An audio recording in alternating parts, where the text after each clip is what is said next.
Hey guys, it's Paradise, and you need to check out these insane new weapons in the Shadow of the Erdtree DLC.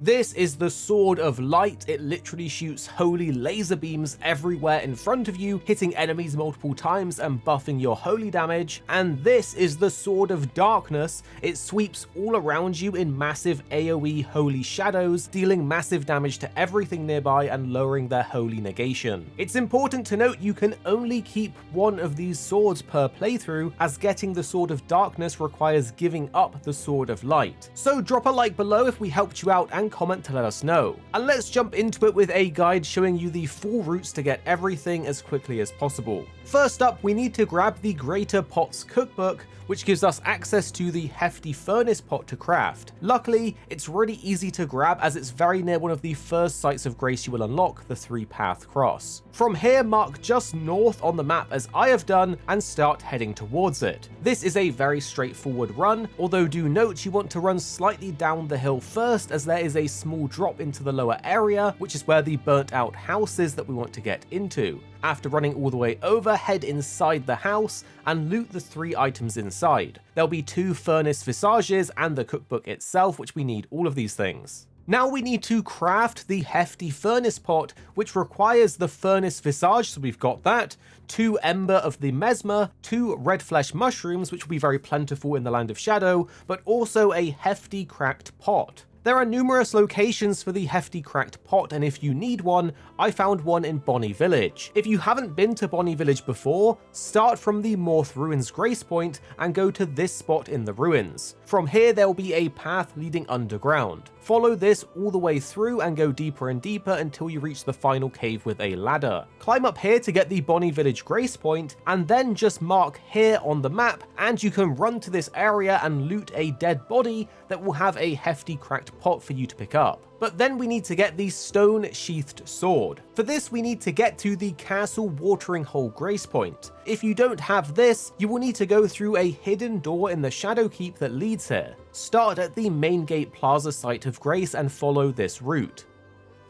So what we want to do is go to the left through these double doors and up the stairs. There will be a bunch of enemies on the way. You could clear them out very slowly, one at a time. Instead, we're going to run all the way through. Shout out to the jump scare there with the guy that stomps.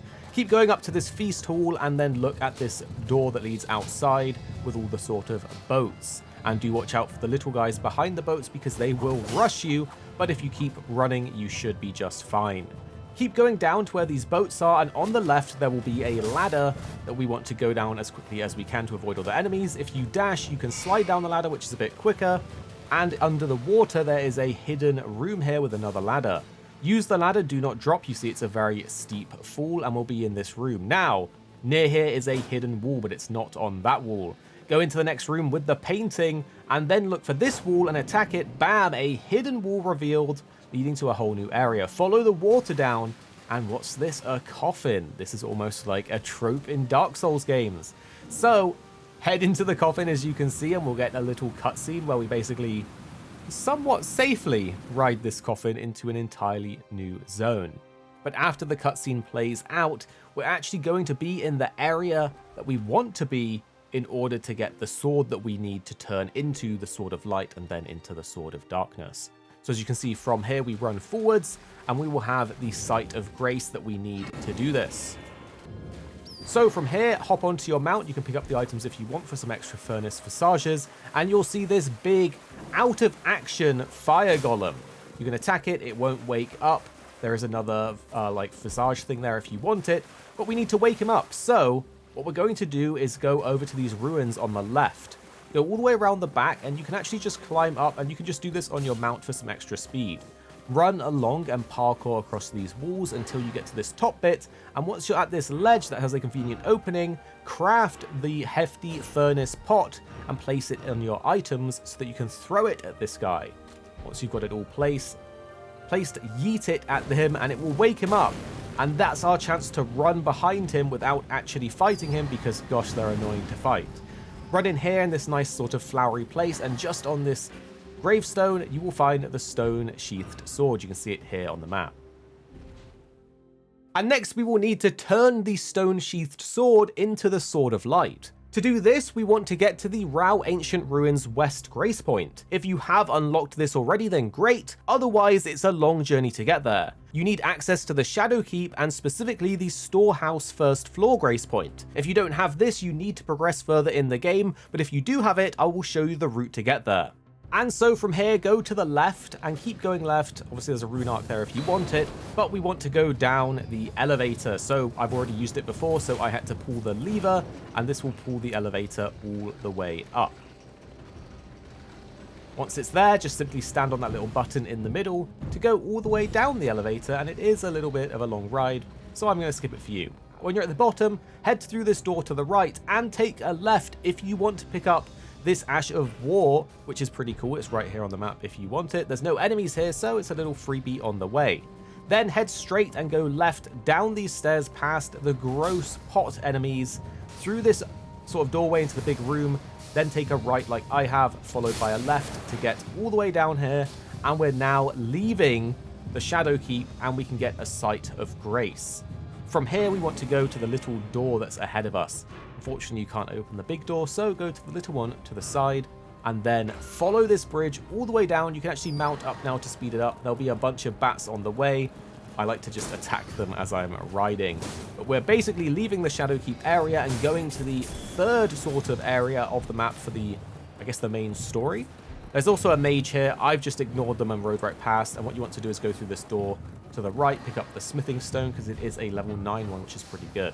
Follow these steps all the way up to another elevator and ride this to the very top where we will get another Site of Grace. And now we're in the next area where we basically need to traverse through this whole region to get to a specific grace point so we can actually do this weapon. Head down the right and follow this sort of main path under all these tree roots. It's very nice right now, but this area is going to get a lot more dangerous very quickly. Once we head into these ruins, head to this back right room and take a left on this corner where you'll see all of these columns and a big fire beacon. Jump down, you will take a little bit of damage, and then you can see here on the southwest side, open this door. This is where we need to basically go to get to the next section of this area. Follow the route I take, jump down this sort of wind turbine, head forwards and left, then straight on and just follow this path straight to the next Site of Grace. So again, when you drop down before, you want to go straight forwards and then left to get here. And at this Site of Grace, it's a bit of an easier, I say easier, there's enemies and stuff, but it's a straightforward run to where we want to go. Rest up at the Site of Grace. I recommend actually resting if you've used some potions because we will be running past a boss in a second. Now we're going to go across this bridge past all the shadow people and you see a fire giant right at the end. Jump down to the right where it is safe and the fire giant will do some crazy moves at you. We want to basically get past this guy, so we're going to run right past him to the left and to the straight back left of this area through all of the trees and woods, and then we will actually be at the grace point that we need to get to. Now that you finally have the Rauh Ancient Ruins West Grace Point, we can head over to the Altar of Light. So from here, mount up and head southwest as you can see the area I'm going with all of these bouncy spell attacks coming down. Head up here and up the stairs again.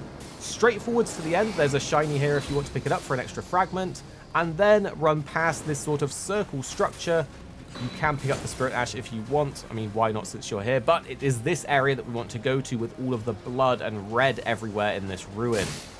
These guys will shoot you with those projectiles and they do hurt, so you will need potions. But go down to the end, take a right like I have, through to the other side, heal up, and then here there's an invisible bridge that we're going to go across. So line it up, run straight, a little jump at the end to finish it off, and here we are. By interacting with the altar, you can then get the Sword of Light. This weapon is absolutely awesome. It requires 14 strength, 11 dex, and 24 faith, and has C scaling in strength and D in dex and faith. Do note this scaling is at +9 and +10. With a combo of physical and holy damage, this thing is a beast, but its unique skill is what I love most about it. It unleashes the light carved into the blade and sends out literal rays of holy beams all around in front of you as they extend forwards and boost your holy attack afterwards. Honestly, this looks amazing and is probably fantastic for holy focused builds, and the skill is just so much fun. But now you have a choice. Do you keep the Sword of Light or transform it into the Sword of Darkness? To get the Sword of Darkness, you need to convert the Sword of Light into Dark at the Dark Altar. For this, we need to travel to the Fog Rift Catacombs, and to get here you will start at the Castle Front Site of Grace and follow this route. So head over to our marker that we've placed down. It's basically a wooded area and there will be some enemies on the way, but they really shouldn't be a problem. It's basically north on the compass. But again, you have your marker for this, so it should be a pretty easy run there. It's a bit foggy and you're basically going to get to a door at the very bottom of the cliff down here. But it's once we're inside that it gets a bit challenging and it's going to be a bit crazy because it's quite a deep dungeon. So as you can see, a few enemies to run past, some statues to go past, and then we get to the door of the dungeon. Open up the door and head inside, and there should be an elevator that basically leads deeper. At the bottom of this elevator will be a site of grace, which is basically our checkpoint, and it's the only site of grace in this whole dungeon, so if we die we're gonna have to start again. So go forwards and then left. Inside this room there will be a platform that slams you from the roof, so get ready to heal up and dodge it. If you time it after a slam, you should be able to run through and past all of the enemies. Follow the pathway, go straight on here, and then we're going to take a left. Go straight from the left turning, and there'll be another room here with a thing that slams. So what we want to do is wait for the slam, jump down, and go backwards. Wait for the slam again, and then go forwards, opposite where we just dropped, and straight to the next elevator down. So we're trying to get deep down inside of this dungeon. Once you've got to the very bottom of this elevator, just follow the pathway. There'll be a bunch of mobs here, and under this platform will be a bunch of mobs. I've cleared these out because there is quite a few of them, and the Sword of Light is just so fun to use at this point. But we are going to be losing it to turn it into the Sword of Darkness. So there's another enemy around the corner. As you can see, you can get their hatchet if you're lucky as a sort of rare drop. So we're going to go straight forwards and left here and down this sort of tunnel. When you get in here, this is the room you want to be looking for. The ceiling will slam on you, so you need to use these little side cubbies, but you can run 2 cubbies at a time to get to the end, where there'll be 2 of these statue mobs to kill, and then the mage mob up on the platform. So kill all these guys because we will be doing some jumping now. What we need to do is, you can pick up the rune if you like, is stand on this ledge, and as it slams, you see there's a little room that you can jump into. It's really finicky, and you will miss the jump a couple of times. It took me quite a few goes, but basically, stand on the ledge and do a running jump forwards to get inside. Once it reaches the top, hop out, grab the chest for the Blink Bolt Ash of War, and then jump on top of it as it's coming back up, and there's this little room on the side down at the bottom. On this room is the Altar of Darkness, which you can interact with to turn your weapon into the Sword of Darkness. You can see the actual spell effect is really cool, and there'll be a ladder on the side. We need to get out of the dungeon because we're stuck in here and you can't fast travel out. You can see here the damage is really good on the unique power of the Sword of Darkness as well. So what we want to do is kill those mobs and then jump down this hole, and we'll be back in the room with the slamming thing. Go through here, dodge these slamming ceilings, straight forwards, and there's another elevator. This one is going to lead down to the boss of the dungeon, which again, unless you basically die at this point to teleport back out, you need to complete the dungeon to fast travel. And there's a really good weapon that you get by defeating this boss. I do recommend buffing up and using your Mimic Summon as soon as you go in the boss room, but if we kill him, we actually get his axes that do some really cool lightning moves. But do beware, he's a bit of an annoying boss. He's very telegraphed. You will need to learn to dodge. He does this move where he blinks and grabs you, and if he does this, he heals back to full health. So you need to be really, really wary of that grab attack.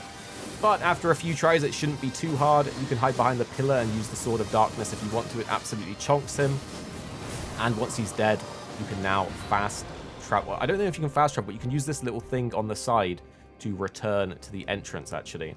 It looks like a dead Godwin. Tell me if I'm right or wrong, but I think that's Godwin's like head that's at the bottom of these dungeons. And then you can interact with this to leave. After this, you now finally have the Sword of Darkness. It shares the same stats as the Sword of Light, but has a different appearance and unique skill called Darkness. It deals holy damage all around you with dark shadows and lowers enemies' holy damage negation. It's great for AoE situations and seems to be able to hit enemies even around pillars, like in the boss fight at the end of the dungeon. These are definitely some of the coolest straight sword weapons in the game, especially with these amazing unique attacks. But do you prefer the Sword of Light or the Sword of Darkness? I'm struggling which one to keep and choose for myself, so tell me your thoughts down below and why. Drop a like if we helped you out with this guide, and subscribe because we're going to have loads more Elden Ring coming your way soon.